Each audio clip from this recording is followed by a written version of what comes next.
Hello, this is David Brim, and I'm the founder of Orlando Entrepreneurs. We are the hub for Orlando entrepreneurship, and our mission is to connect, cultivate, and celebrate our local entrepreneurs. We bring together our local entrepreneurial ecosystem to help impact our entrepreneurs, their companies, and our local economy. Learn more at orlandoentrepreneurs.org. Now over to Josh Wilson to get forward with our show.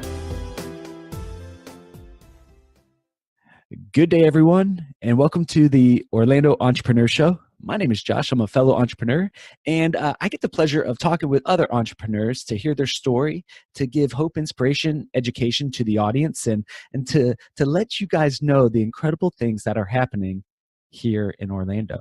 So, ladies and gentlemen, I want to introduce one of my friends. His name is Thomas Waterman. He's the Chief Purpose Pioneer. Now, this is such a unique title. He's the Chief Purpose Pioneer for a company called Purpose Pioneers here in Orlando, Florida. So, Thomas, welcome to the show. I'm so excited. I'm excited to talk about the entrepreneurial spirit. That's something I'm super hot on right now. So thank you for welcoming me into this meaningful conversation.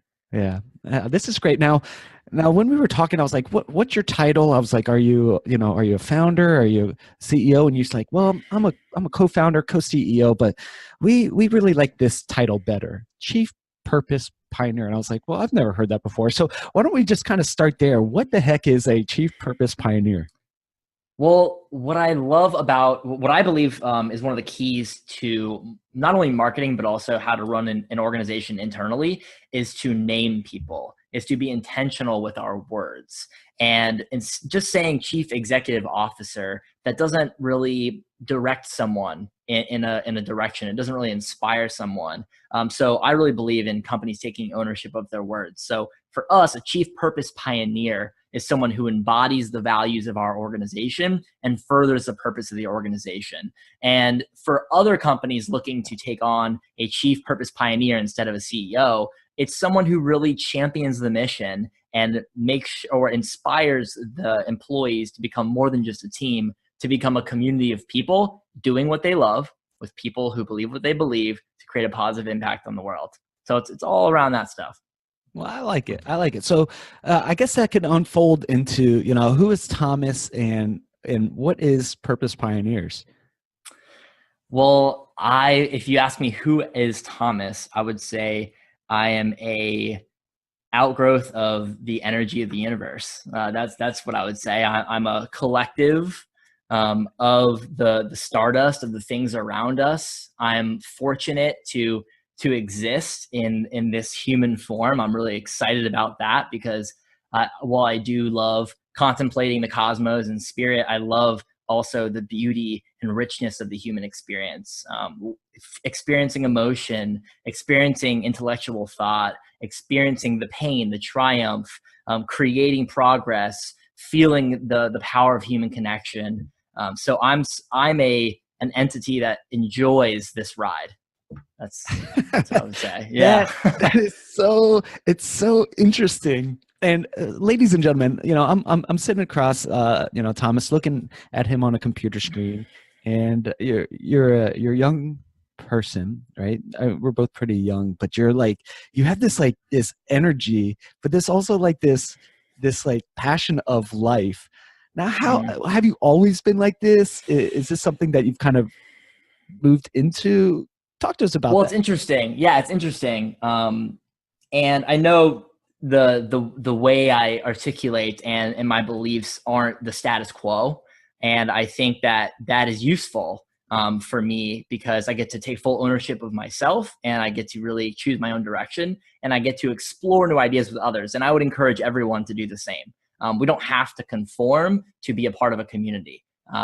I believe communities just need common purpose and values, and then we can express ourselves individually, and really that's where a community begins to thrive. But talking about my past, it's interesting because when I was little, I was quiet and hid behind my mom's leg when people came to say hi. And I very much just didn't say anything, and I was more of an observant state of being until one night at cosmic bowling or galactic bowling. Some people call it different things depending on their where they grew up. a James Brown song came on, and I just started dancing like crazy and spinning around and doing these insane dance moves. And ever since then, I've become an expressive. I've become someone who is more outgoing, as they say. So it's an interesting dichotomy I get to experience of being observant, being a deep thinker, contemplating the truths of the universe, and observing them in form, while also being present and alive and action oriented. So I have this great dichotomy of, I call spirit and form, where I get to do the deep stuff, and I also get to live the beautiful present human experience. So it was actually music, more specifically James Brown, who helped who helped kind of like bring you to like your ability to step out into who you are and like create an awakening for Thomas. Yeah. How old were you when Yes. I was about 5. No kidding. Yeah. You remember it like it was yesterday, huh? Yeah. Oh yeah. I'll never forget it.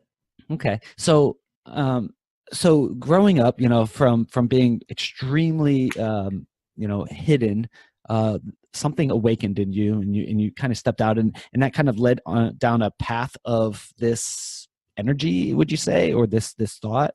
Like, Well, what I happened? really believe everything is on a frequency of sorts, and I'm not getting like spiritual or any of that. Like, it's just like science, and we're all emitting some type of energy. That's what life is. I mean, our existence is giving off heat, which is an energy, right? So like we're all operating at different frequencies, and I've taken on the idea, and it's my current truth. All of this is just my current truth. I've taken on the idea that I can choose what energy level I live at. So throughout my life, I've begun to become more in command of that. I remember I was in Publix the other day, getting my pub sub, and of course, standard. And I was showing up in a very low frequency, and I was merely interacting with the people around me. And it wasn't a very amazing experience. It wasn't invigorating. It didn't feel special. It didn't have that energy I'm used to. And I realized, I was like, wow, I'm choosing to operate this way. So then I immediately flipped and got high frequency enthusiastic. I began staring into people's eyes and giving them having meaningful conversations, and everything changed. They changed. So I love the Wayne Dyer quote. It's when you change the way you look at things, the things you look at change. And I really believe that to be true. So I think that awakening for me with James Brown showed me that the way I operate in the world changes the way the world operates. Wow. All right. Yeah. So, I mean, this because, like we show up for our pub subs, and it's a transaction, Standard. right? It's a transaction. We go, we get food, we eat it, and then we go on with our day. But like you chose to take even that experience and to really bring purpose to what you were doing, even in that buying your pub sub, which I love that. I love Correct. pub subs. A little shout out to pub subs, out there. We love you guys. They do online ordering now. It's fantastic. But yes, continue. Are you sponsored by Publix, by the way? I need to be. Yeah. All right. So talk to us about, maybe some of the jobs that you've had, or some of the things that helped you develop into this, starting a company called, Purpose Pioneers. How did that, what was the evolution of Thomas there? I think it's been, the evolution was always a need for meaning. I believe what drives our lives forward is having a sense of meaning, pursuing some kind of value.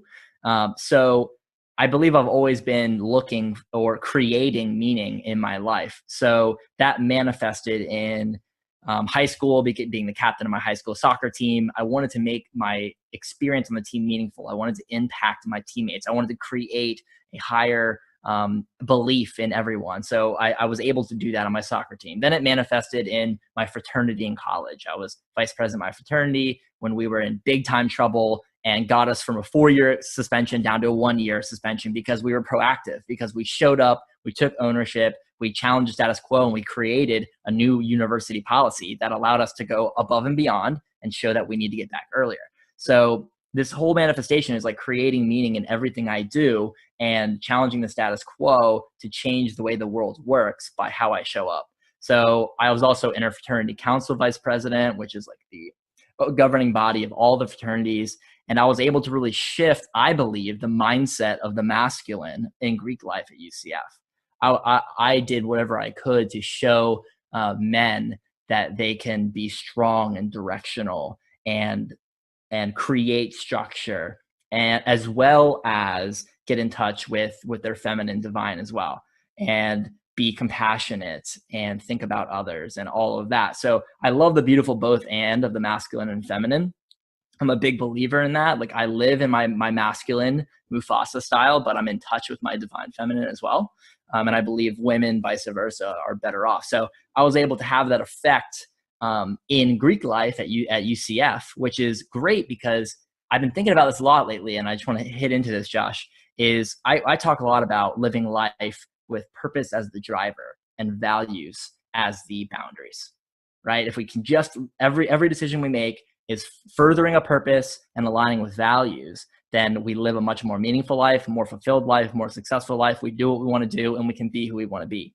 And what I'm realizing is the purpose, the driver, the force, the action is more of the masculine, and then the boundaries, the state of being, the values, that's more of the feminine. So what I'm finding is the most useful life is one where we balance both. And it's been really exciting to take my journey of finding meaning and fulfillment in my life and creating a more sustainable world for others. It's turned into this beautiful both and of the masculine and the divine feminine, and creating new hierarchies in the world that honor both. See I mean, this is you're very unique. I don't know if anybody's ever told you that. You know, I appreciate that. Yeah, That's no, received. it's a wonderful compliment. It's I talk with a lot of entrepreneurs. I talk with a lot of business leaders out there. You're very unique. Yes, but I love this. Received. Yeah. So this is pretty interesting. So, you know, in sports, you were in leadership. In school, in your fraternity, you grew to leadership. And you even said, did you drop a Lion King quote or like a Mufasa style? Always. Oh yeah. He's a powerful leader that I believe more people would be served by emulating, for sure. No kidding. No, I like this. Talk to us about some of the jobs you've had. Love to. So right out of college, I got hired as a technical recruiter, like base salary, just not the ideal job. It's a work your butt off and try to survive. And I luckily went above and beyond in my job. And I knew the owner, he was a fraternity brother. And I went and started rewriting the purpose and the values of the organization just intuitively. This is before it was in my awareness. I was telling him, I was like, we are more than a recruiting agency. Like, we are transforming the lives of people. We are giving them jobs where they can be themselves, find more happiness, and make more money and be more sustainable. This is transformative. So I was naturally, organically doing this in every step of my life, as I've seen. And he one day he came up to me, or he brought me in his office, and he said, Thomas, you're the spirit of this company. And he made me the internal hiring director. So I began doing all the hiring. I was 24, 6 months out of college. And then I got on Fox 13 as a career expert 6 months out of college, giving advice about how to ask your boss for more flexibility in the workplace, which was an amazing experience. And that aligns with my theory on aligned fear versus misaligned fear, which we can touch on later. And I found myself rising up because I kept changing the way I looked at things, and then those things would change. And I kept believing that there was more meaning and there was something deeper and more profound to everything around me.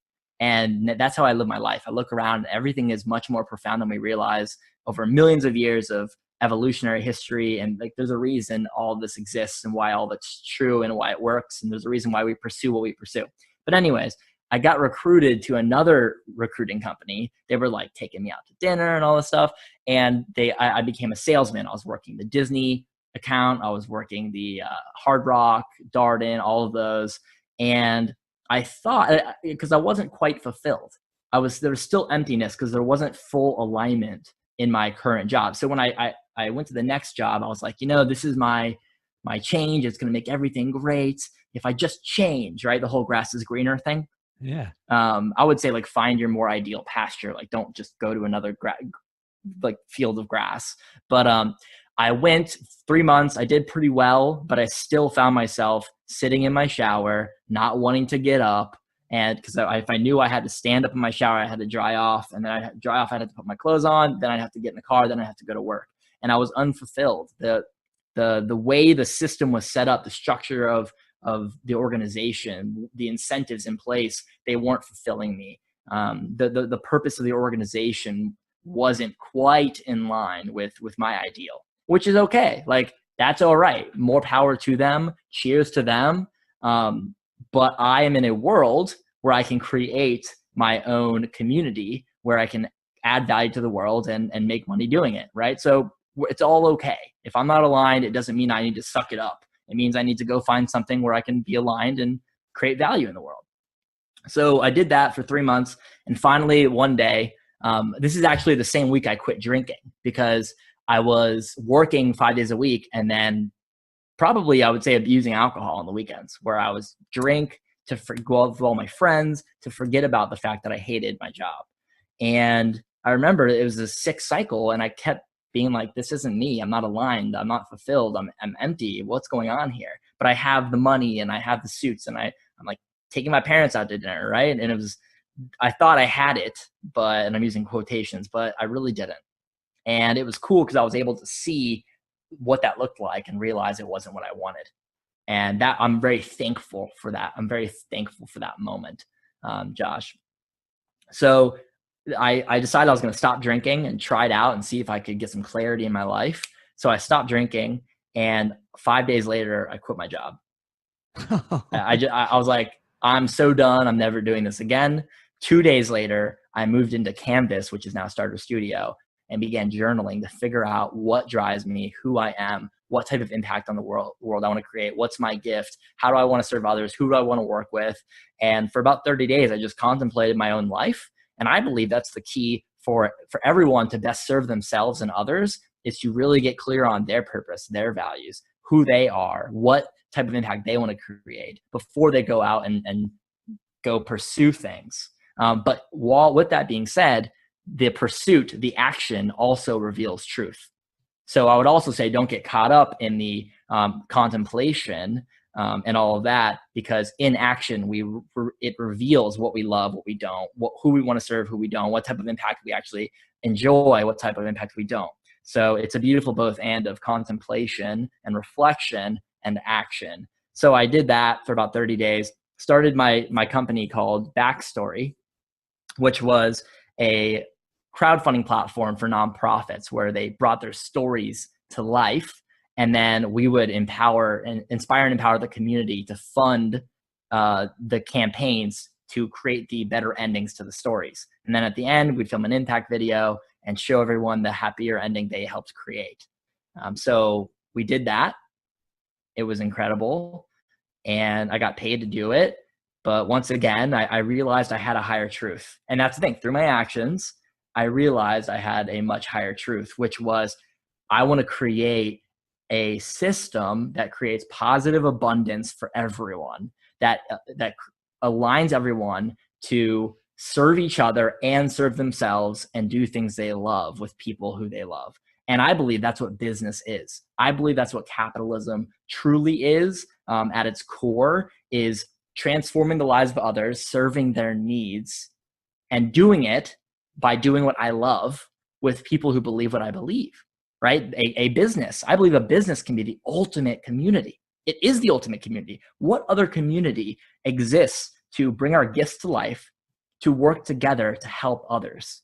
Business is transformative. Business is abundance. Business is what's going to create abundance for everyone. It's just about doing it, becoming very aware of that, becoming very aware of our intention, becoming very aware of how we want to treat people, making sure everyone's aligned, making sure we're not keeping people on that aren't, allowing them to go find their ideal community and tribe where they can go serve the world in the way they want to. And the beauty of it is we're in a free world where we can join any organization we want. And if we don't like any of those, we can create our own. And then if we don't want to do that either, we can get online where we have access to a democratized global marketplace that's hyper connected, where we can, using no upfront capital, create a business and begin delivering value to people online immediately and make money today. So I believe we're in the most exciting time to be alive. And that is why I created Purpose Pioneers, was to help direct people to this path. Wow, man. All right. So this is pretty exciting.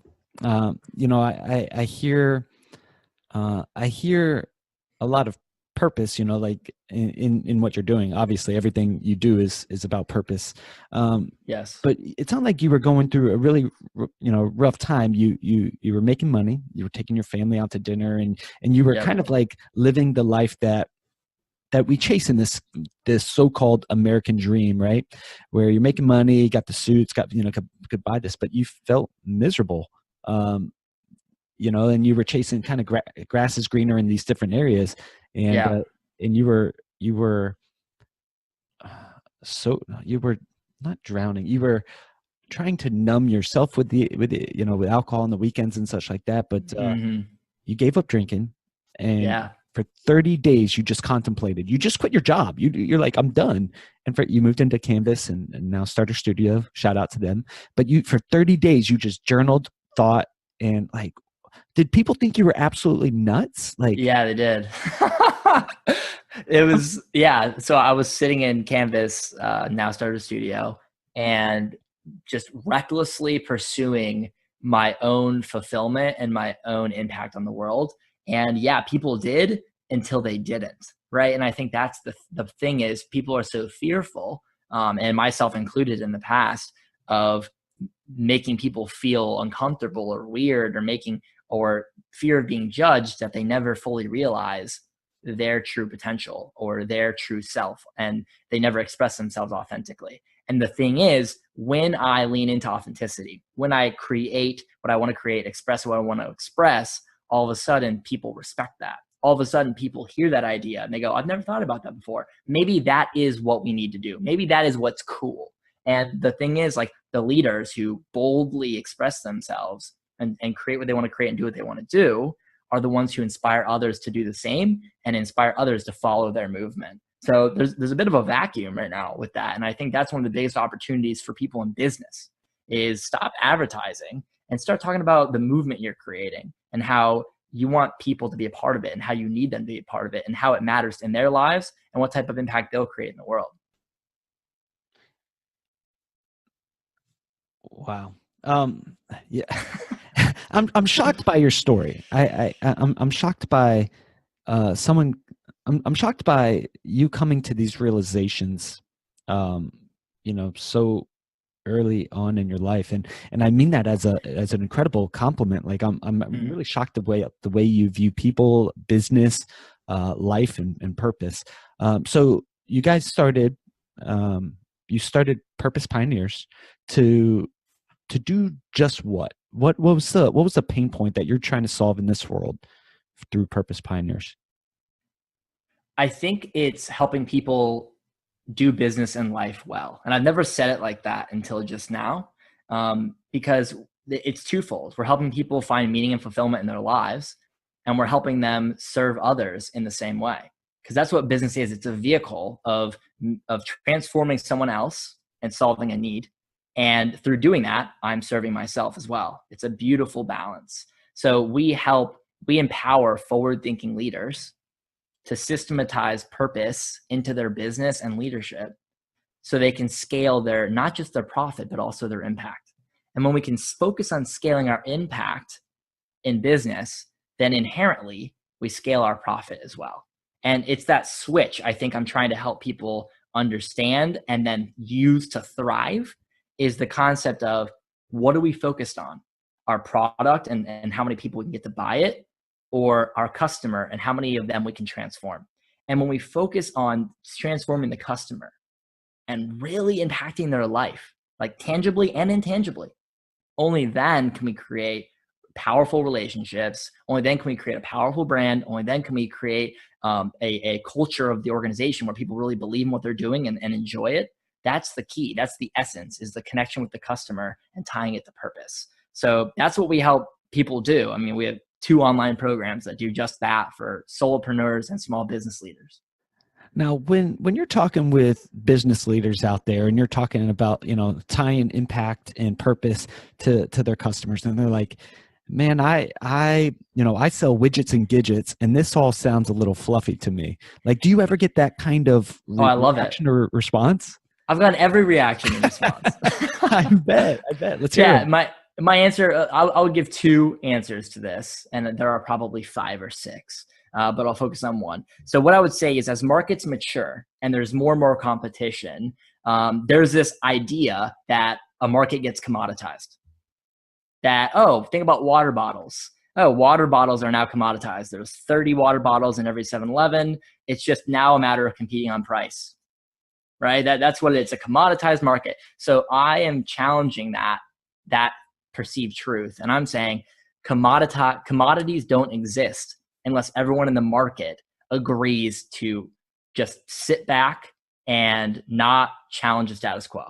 Right? Commodities only exist when people aren't willing to do something new, something more meaningful, take something to a deeper level. So let's think about water bottles. I'll just use that example.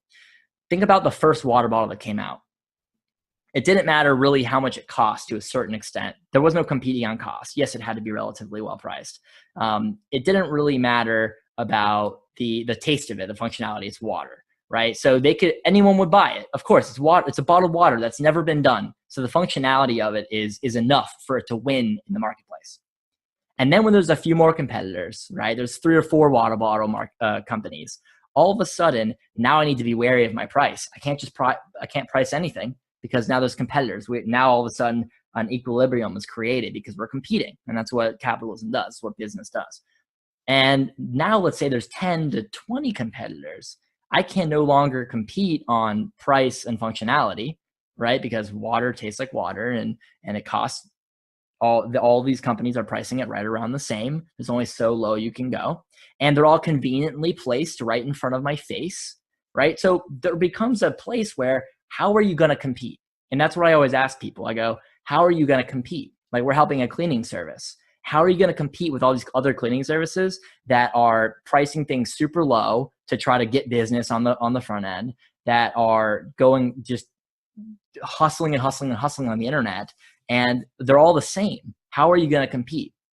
So with the cleaning service we're working with, we helped her realize she competes on kindness and empathy and empowering people to do and become what they thought they never could, right? So every time she talks to anyone, she doesn't say we're the lowest price. She doesn't say we're the best cleaning service. She doesn't say we're the most convenient. She says none of those things, because that's what everyone else is saying, right? She says, we empower you to become more than you've ever been able to do.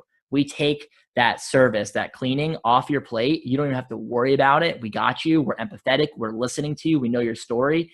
And we're going to make sure you can have the freedom to do whatever it is you've ever wanted to do. And every single time she says that, they freak out. They write reviews. They recommend her. They buy and buy and buy. And they go, wow, I didn't have this in my budget, and I'm going to make it in my budget. Because that's what people want. In matured markets, it's no longer about the functionality, the price, the convenience. All of that is taken care of. It's now, people are now needing a better reason to make a decision.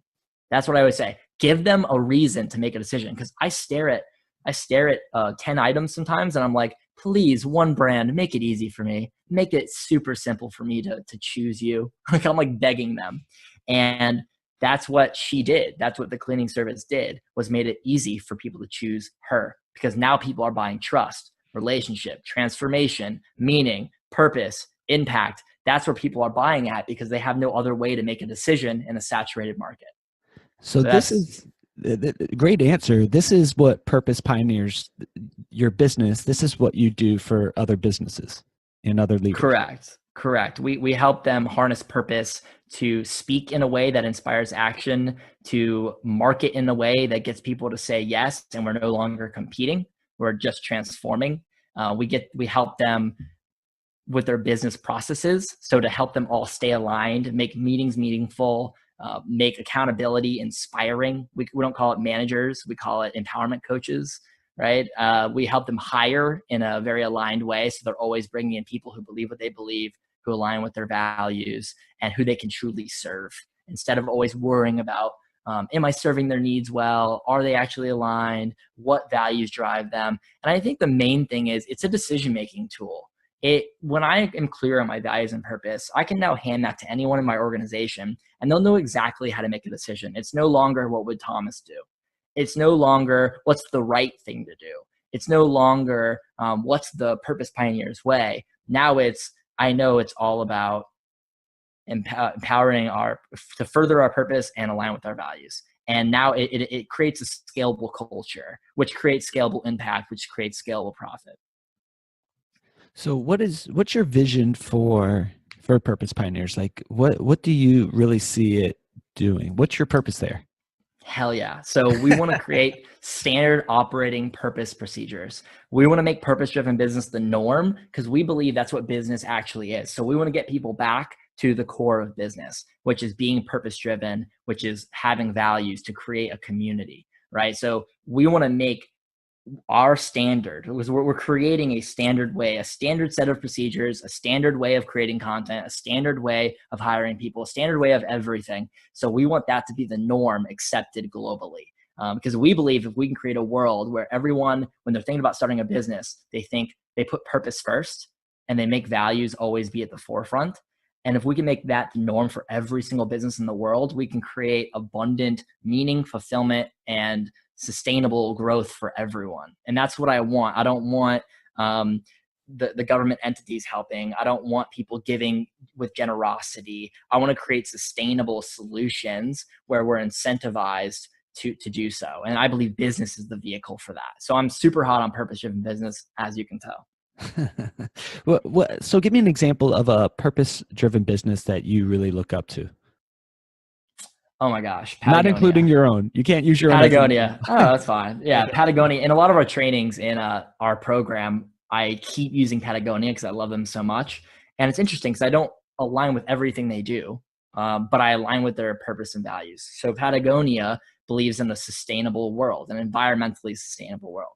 I do too. I love trees and mountains and animals and water and creeks. And I believe that we're all better off if we can be mindful of our environment and use renewable energy and be mindful of our habitat and how we treat it.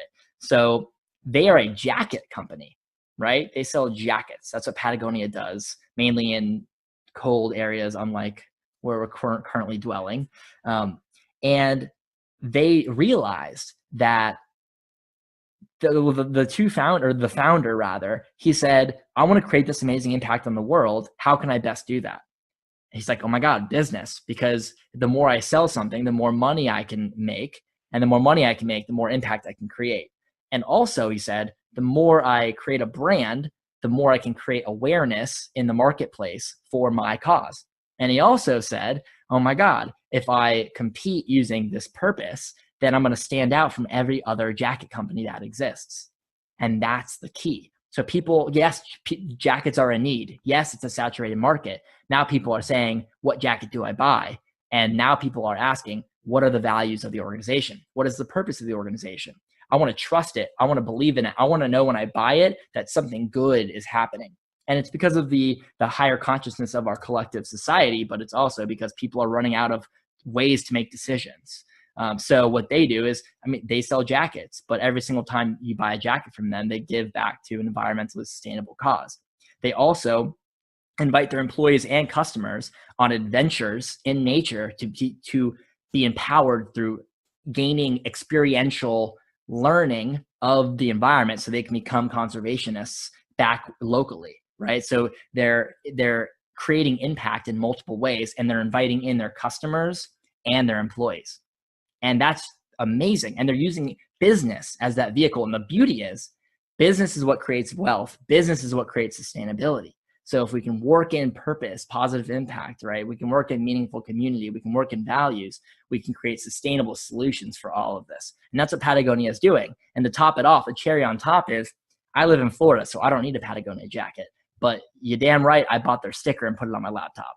So even though they're a jacket company, I'm now buying something else. And that's the beauty. When we compete on purpose, people are connected to us at the core, our brand at the core, and they don't just buy our product, they buy anything we create.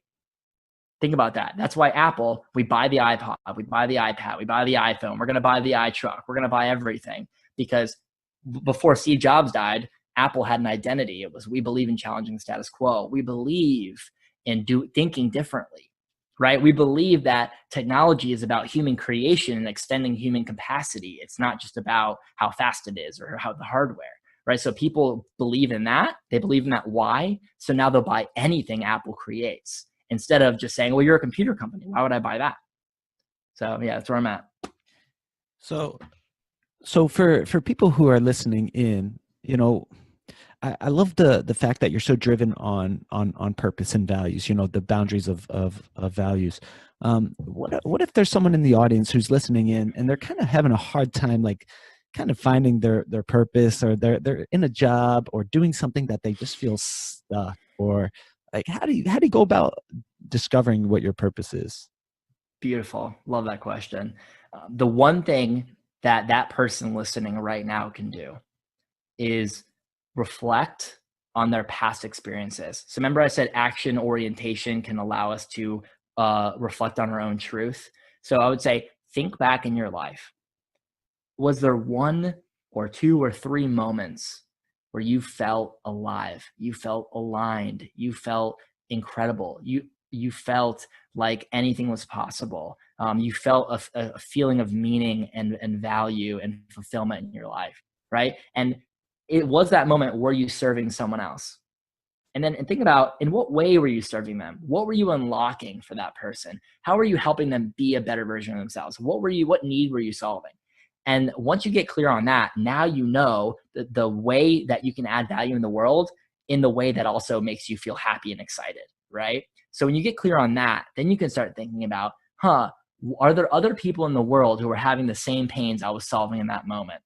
And then immediately you can go talk to those people and ask them what their pains are, what their goals are, and you can get clear on how you can solve those pains and help them reach those goals. And then you have a business, right? I mean, that's the key. So it's a reflection experience that then comes back into the present. It's reflecting on what is, so you can create what could be. Okay. So you help business leaders discover their purpose and their passion, not only in their business, but also in their lives. Now, let's run through a scenario. A business leader comes to you, and they are, let's use an example, because you gave a few great examples. A lawn mowing service. Beautiful. All right. So a lawnmower, guy who owns a lawn mowing service, it's growing, guy or gal, doesn't matter. Cool. Comes to you and they say, like, man, I'm just, every day that grass grows, we cut it. And, it feels like a never ending, thing, especially here in Florida where it's always raining and then grass is growing. So like, and they just feel maybe stuck. Like, what do you do for a person like this? Or business what's their hypothetical pain? Maybe they feel like it's their job. Maybe they're not proud of what they do, or maybe they just feel like it's meaningless. So they're looking to find meaning in their work. Yeah. Let's use that as an example. Okay. I would ask them to think about who they serve and get clear on those people and really humanize them. I think too often we dehumanize things, especially in business. We turn people into numbers. We turn transformational services into products and all that. So first of all, I'd say, who's your customer? Who are they? Like, what do they believe in? What do they struggle with? What's their family life like? Let's talk about who you're actually helping. And then I would probably say something like, where are they hurting? Like, why do they need you? Why don't they just cut the grass themselves? So we begin to bring, the problem is a lot of this dips into our subconscious and then goes away. We forget why what we do matters. So let's help them understand the transformation they're making for their customers. So like, where are they hurting? What are they not able to do if they didn't have you? What would they not be able to do? And the more we can see the transformation that occurs because we're mowing their lawn, the more meaning we can create. And then I would say something like, well, what do you enjoy about cutting lawns? And if the answer is literally nothing, I hate it, I would say, how could you serve these people in another way where you actually love doing what you're doing?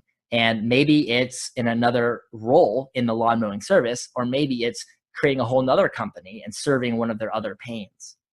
So that's the question too, is making sure that they're in alignment with doing what they love. And then I would say, what about the people you work with? How do you feel about them? What's that relationship like? Right? It's all about cultivating awareness at first, and then we create alignment, right? So they begin to say, I don't know, I don't really like anyone in my lawn mowing service. I really don't like the employees I hired. Okay, well, what type of people do you want to surround yourself with? What do they value? What do you value? And now we're getting clear on what type of people they want to be around. I can help them. We give them our hiring process, and they can begin to hire people who believe what they believe and align with their values. And then they will begin to actually enjoy the people they work with, if that's a problem, right? So then we can get clear and say, hey, look, wow, you're not just cutting lawns. It's similar to the cleaning service experience. You're empowering people to focus on loving their kids on the weekends and taking them to baseball games. That's what you do. I help parents coach their kids' baseball games. And instead of saying I mow lawns, imagine if someone said that. Imagine if they said that everywhere they went, how that would create a trust and connection with the potential client, and it would make them choose them, even though it might be more expensive, even though it might be less convenient. They would choose them because of that alignment. And we're moving into an era where we're moving to self-actualization, right? So people are saying, I'm not just going to get the most functional thing because there's a million of those things. I'm going to get the one that helps me self-actualize the most. That's probably what I would say.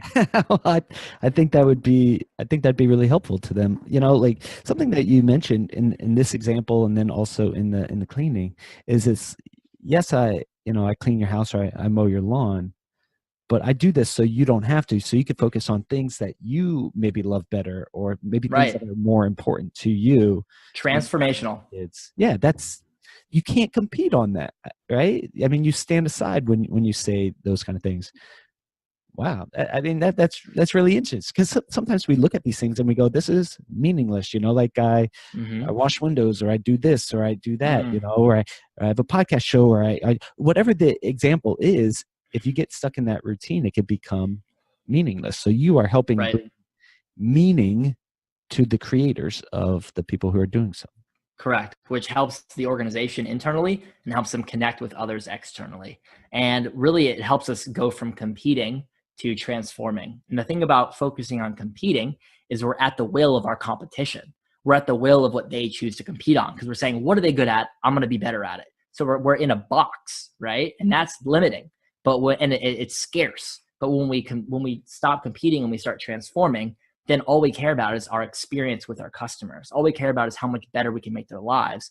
And then we begin to beat our competition, because we're more focused. We're less focused on our competition, and we're more focused on our customer and how we can abundantly serve. And when we more focus on our customer, then we get more of them. We get customers that didn't even think they'd be customers, right? Instead of competing for a slice of a pie, we begin to create our own pie.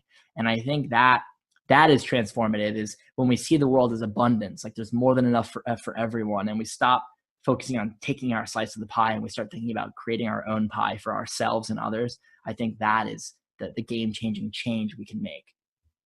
Yeah. Earlier in our conversation here, Thomas, you mentioned aligned fear versus misaligned fear, and you asked me to remind you to bring it back up. Thank you for doing that. I am so hot on that right now. Holy moly. So I've been thinking a lot about, it was because when I went on Fox 13 and I was a career expert and all of that, I was scared. I was terrified. I remember when the owner of the company asked me to do it. And he's like, it's time for you to do this. I'm giving up my spot on Fox. It's your moment. And I remember my stomach dropped and twisted. And I had this lump, right? I was just like, but I immediately within 10 seconds said yes. And there's a reason, because I think in life, people think fear is all one thing. And I think what fear is, it's something that allows us to be aware and check in with ourselves and say, what direction do we want to go in? So I believe there are aligned fears and misaligned fears. So aligned fears are things that scare us, but they help us further our purpose and align with our values, right? So there's a reason why I decided to start my own podcast. There's a reason why I started going on podcasts. There's a reason why I did that TEDx event. All of these things were once really scary to me, before I went on stage for the TEDx event, my heart was pounding and I was like freaking out, right? And I knew I had to do it. I knew I leaned into my aligned fear because I knew it was taking me in the direction I wanted to go in. I knew it was going to help me become the person I want to be. That's the thing. It is getting through this fear.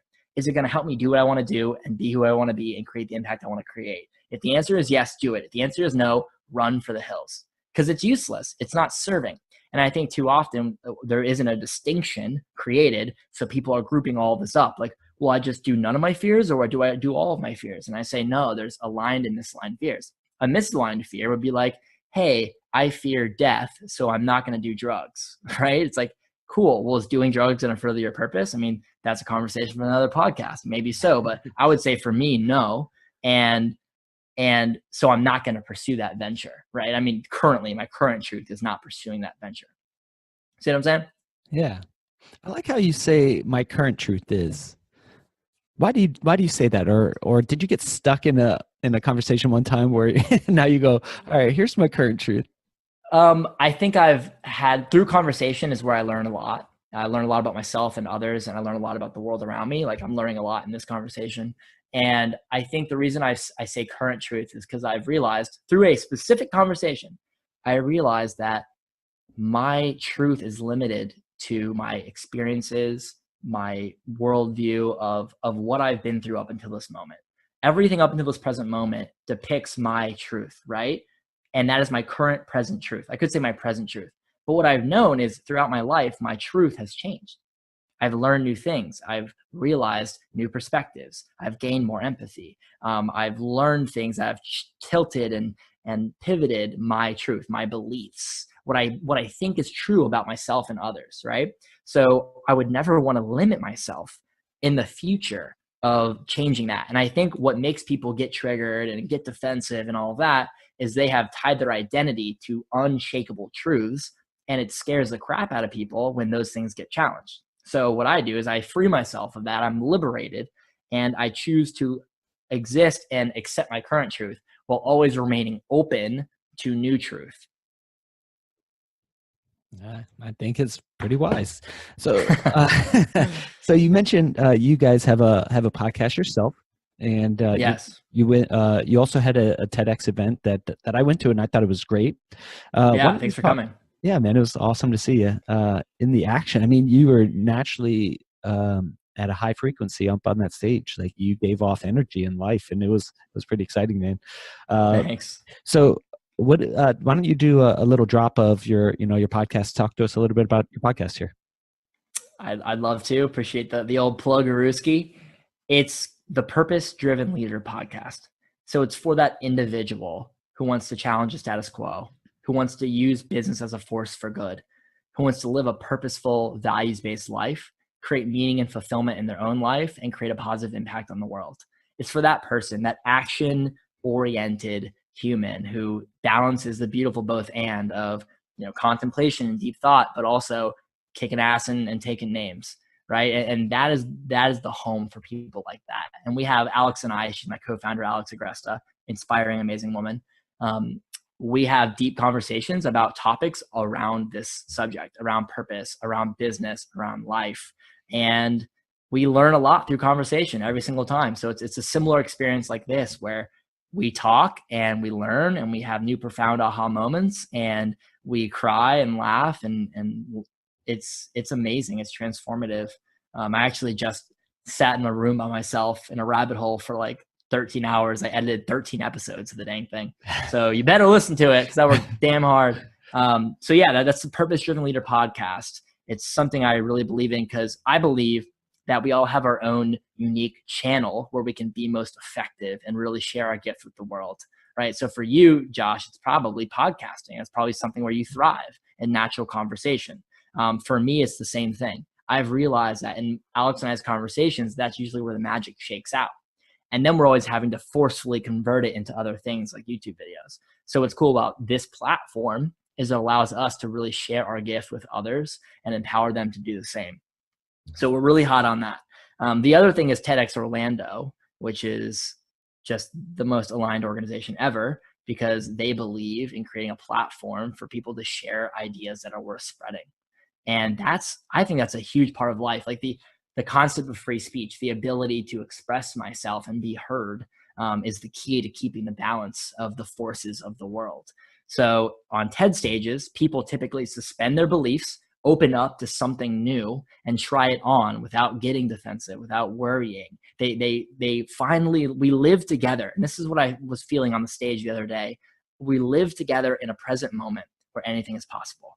And that's what TEDx is about. That's what TED's about, and TEDxOrlando especially. So we have 3 salon events a year. We have one big event that's coming up. I can't officially announce it yet because we got to lock in some details, but it's going to be really unique, as always. And that's where I'm at. And then the last thing I would say is, if you are a purpose-driven leader, if you're a solopreneur or a small business leader who wants to use business as a force for good, challenge your own status quo and the world's status quo, then join our Facebook group, the Scale Your Purpose Action Takers. And those are my plugs.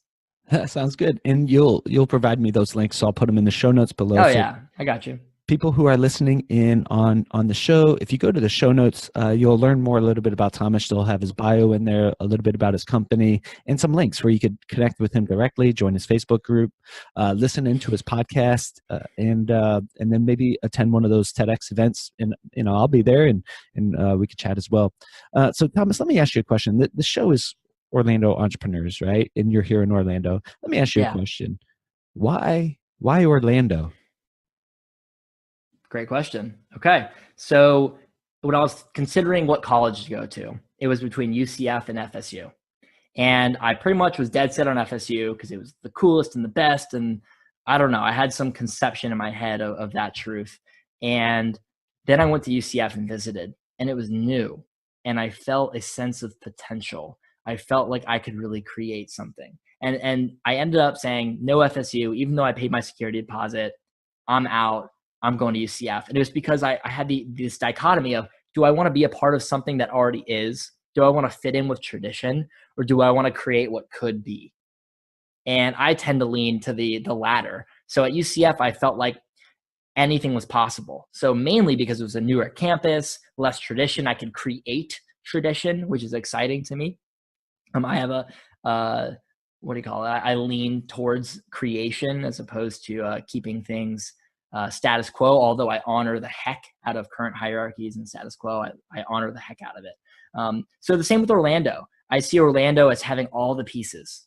We have everything. We have the people. We have the technology. We have the culture that just needs to be realized. We have all the different industries. We have space. We have entertainment, Disney. I mean, the vision of Walt Disney, I want to bring that crap back to life.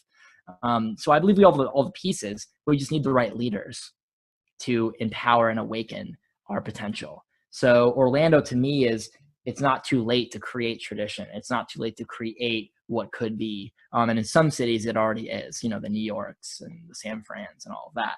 So here there's abundant opportunity, but also abundant potential to create, to influence what direction we go in. And that gets me excited. I like it. So if people want to find you and connect with you, where could they go? Give us a quick space where people could go to find you. The best thing to do is add me on Facebook and tell me in a message why you did it. I want to connect with you there. That's where I hang out. Messenger is where I communicate, and I love hearing intention. So tell me what drove you to be inspired to take this action.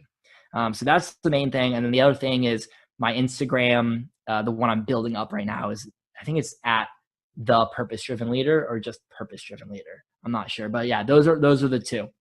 Okay, and we'll include those links as well. So there'll be an army of links in the show notes here, guys, so you can connect with Thomas. So, hey, Thomas, thanks for coming on the show, sharing your purpose, your passion, your story. I really enjoyed hearing it, and hopefully it inspires our audience here in Orlando and maybe even elsewhere. Yeah, I hope so. I can't predict that impact, but I'm hoping for it.